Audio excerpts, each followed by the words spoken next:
I cannot, of course, say conclusively what exactly happened. But hindi ko po pinapaniwalaan yung version nila ngayon na riot. Why do I say this? Meron din po ako naging report noon. Remember, may sinabi sila sometime in August na nagbiglang nagparang surprise inspection sa Building 14 at meron pa rin daw mga nakuha na ilan-ilan na mga kontrabando doon daw kay Peter Ko. Ayoko pa nga sana itong ipalabas. But again, my source is A1. I cannot disclose who he is right now, but again, he's A1. Yung mismong gwardya na yun ang supposedly nag-report per their official report na parang yung parang naging official complainant, I think, dyan sa mga ano na yan, na may mga nakuha na naman na mga kontrabando from one of the inmates. Yung guard na yan, hindi niya inaamin yan. Yung guard na yan, sinabi, basta pinapirma na lang ako dyan, ako pinalabas na nakadiskubre nung so-called contrabands na yon. So mga pinipilit na mga nagplaplanta na sila ng mga ebidensya. Yan, yung katulad ng ano na yan. Yung kung totoo na naman yan, kung totoo lang, na riot talaga yan, kagagawan yan mismo nila Sebastian.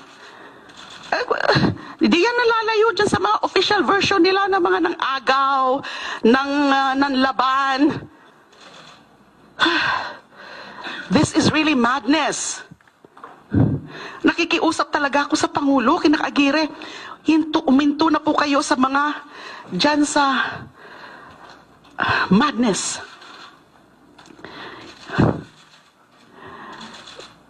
Itong ginagawa sa akin, hindi naman dapat ito kasama dyan sa giyera laban sa droga.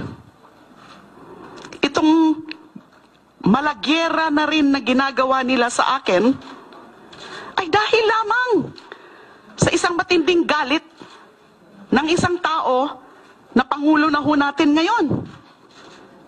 Ang analysis ko po dyan, kaya nakukuryente rin siya. Kaya nga ho, ayan, yan, example na yan sa drug matrix na yan, I had to linunok niya ngayon, in a very rare moment na linunok niya ang kanyang pride na mag-apologize dun sa mga dinawit niya dyan.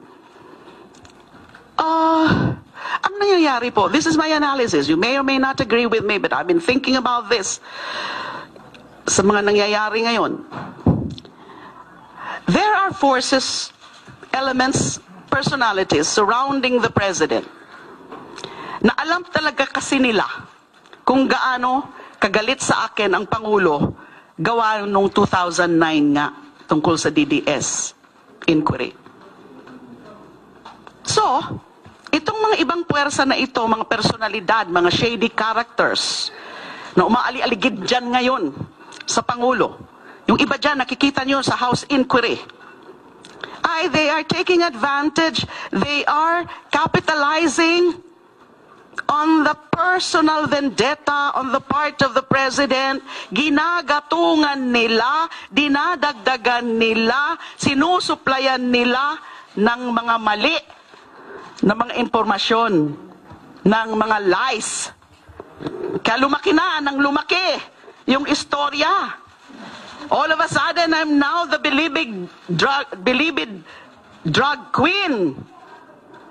Because dyan sa mga factory of lies na finifeed ng mga personalidad na yan na may kanya-kanyang mga agenda.